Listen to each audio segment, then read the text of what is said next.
Urmează stația Eroilor, cu peronul pe partea dreaptă. Trenul circulă în direcția Preciziei.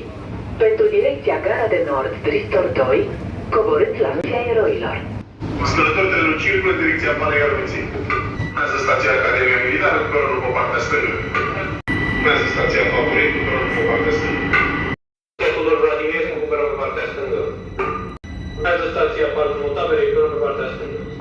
Urmează stația Romancilor cu peronul pe partea stângă. Trenul circulă în direcția Valea Alomiței. Trenul circulă în direcția Valea Alomiței. Pentru direcția Râul Domnei, așteptați trenul la același peron. Urmează ultima stație Valea Alomiței.